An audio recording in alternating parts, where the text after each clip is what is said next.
Permanent Secretary in the Ministry of National Mobilization.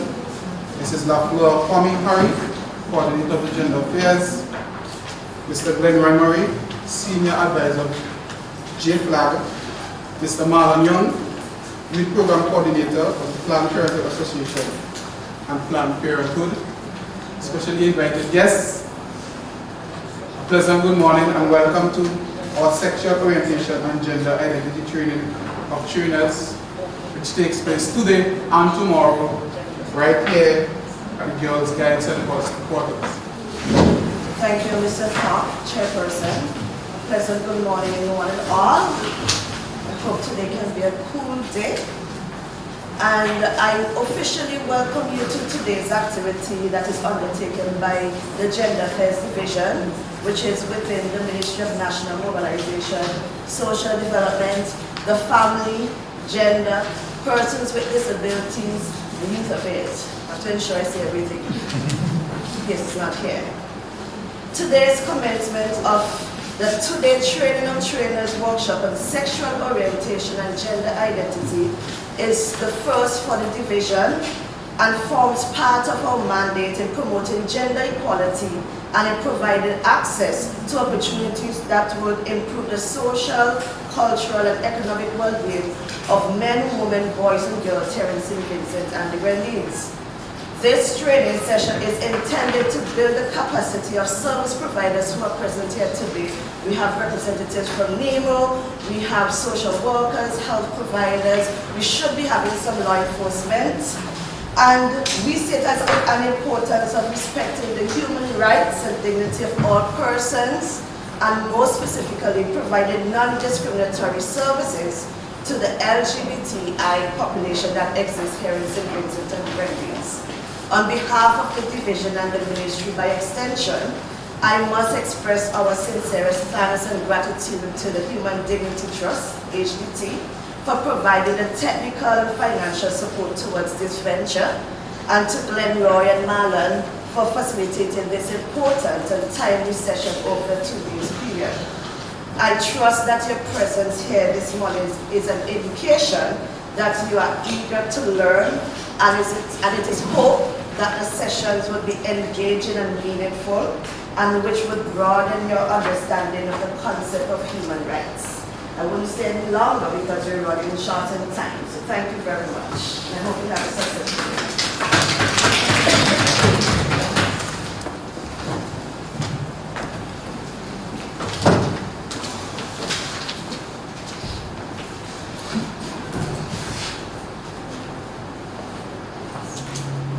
Our next presenter graduated the Bachelor's of Law with honors in 2014, after which he obtained his legal education certificate in 2016 at the Norman Manley Law School.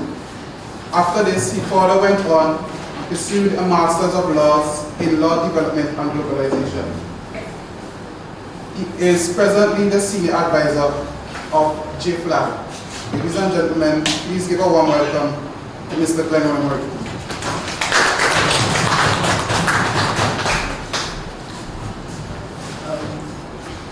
Good morning, everyone. Thank you all for having me. My comments will be very brief, but I think it is critical that we acknowledge the step that the government is taking towards addressing a very particular issue that is sensitive not just here, but across the region. I think it's an admirable step by the ministry, and more importantly, I think from my perspective, doing this kind of work in Jamaica, we only make any kind of progress through collaboration with government and civil society. And I think at the heart of it, all of us want what is best for the countries that we live in. We might have different ideas about what might get us to a better place, but at the heart, I think we're all good-natured people who just want to be happy and want to see our countries flourish. That the government has come to a place where it recognizes that a part of the development of the nation involves ensuring that all persons, all the essentials, have equal access to its resources is something that is to be celebrated.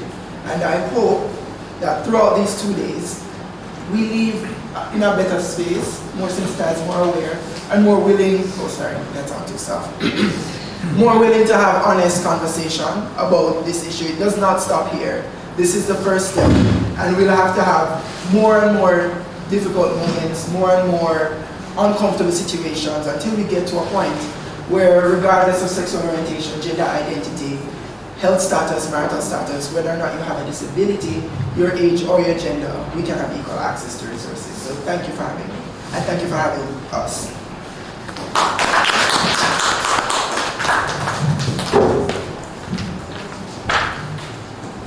Thank you, Mr. Murray, for your remarks. This time, we will hear from our very own Permanent Secretary, Mrs. Larissa Giddens-Manuel.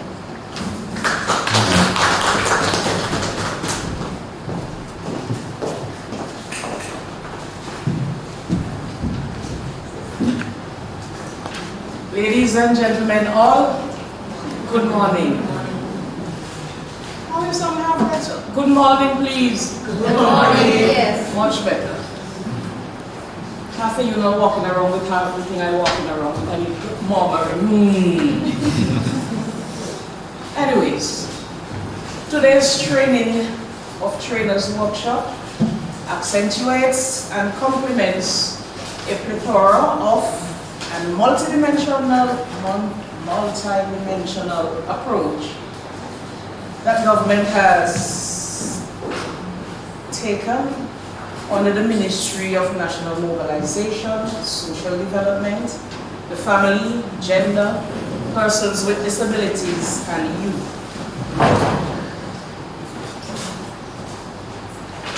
We are here hoping that with our stakeholders, we would be able to improve the capacity of officers in providing equal access to basic services to all nationals, especially the vulnerable populations of St. Vincent and the Grenadines.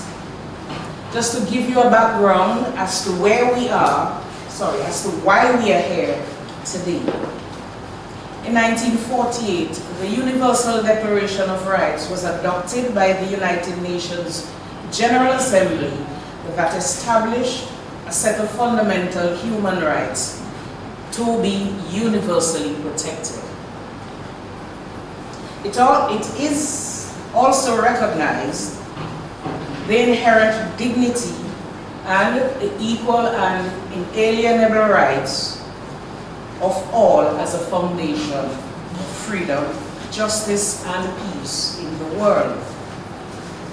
When St. Vincent and the Grenadines joined the UN General Assembly in 1980, it had codified the declaration into its constitution, which explicitly states, and I quote, "Every person in St. Vincent and the Grenadines is entitled to the fundamental rights and freedoms, whatever his race, place of origin, political opinions, color, creed, or sex." Chapter 2, Section 1. And the all is highlighted. Furthermore, in June of this year, I'm sure that all of us would remember, our tiny island was voted to sit on the UN Security Council for the period of 2020-2021. This was a historic occasion for our small island developing state and a commitment to the principle of sustainable development. I'm sure all of us were celebrating when on that particular day we have made big strides, little St. Vincent doing big things on the world stage. But one of the things that we have as an agenda item for the period for which we would be serving is to do all it takes to stop violence against women and children. Although there are legislative provisions and programs to guarantee human and equal rights for all in the country, there are still some populations that, due to their vulnerability, are directly and indirectly discriminated against. Among these include our women, children, disabled, elderly, and LGBT persons who are victims of all social ills such as domestic violence, sexual abuse, and abandonment. As we counter these scourges in our society, we beg our society to stand up and speak out on all instances of violence so that the necessary mechanisms can be activated and whereby perpetrators can be punished and victims supported. We must condemn all acts of sexual violence perpetrated against our women and girls. Our boys must also be safeguarded, as they too are also preyed on.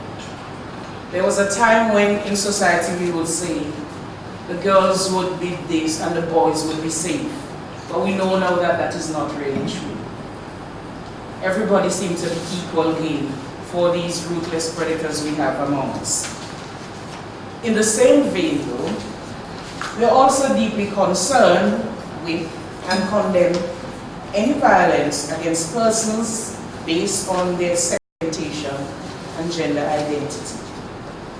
While the acts of buggery and indecent practices between persons of the same sex are illegal in St. Vincent and the Grenadines and liable to imprisonment, we should be mindful that all Vincentians are entitled to their fundamental rights and freedoms as enshrined in our Constitution.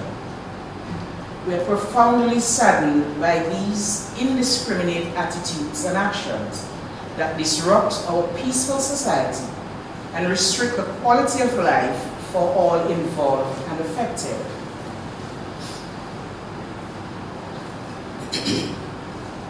Thus the reason we are here today for this training, which will continue in tomorrow. We are looking to see how together we can start a conversation. We know that all of us, we hear, you turn on your radio at some point during the course of the day, if you leave it on the same radio station except 705, you're bound to hear some sort of conversation about violence, discrimination, all the evils that we know are happening in St. Vincent and the Grenadines. So your being today is for us to extend that conversation, for us to be open and honest, for us to look at ourselves first, and then the society around us. How can we as individuals make a difference? We hear it said all the time, and maybe cliche, that it takes one person to make a difference. Indeed, that is so. Each of us has a part to play. And therefore, I urge all of us to exercise a high level of tolerance and love for our fellow man, regardless of their choice or lifestyle, and to speak up against discrimination and violence, especially against vulnerable groups. We must also recognize that the state and government by itself cannot achieve this mammoth task of gender equality, which is etched in our norms, values, and culture. Therefore, I call on all stakeholders, such as NGOs, community groups, the churches, and social clubs, to assist with the removal of stigma and barriers so that all of us can advance and realize our limitless potential. Ladies and gentlemen, I thank you for being here, and I trust that when you leave, you would feel comfortable that your being here was worthwhile. Thank you very much.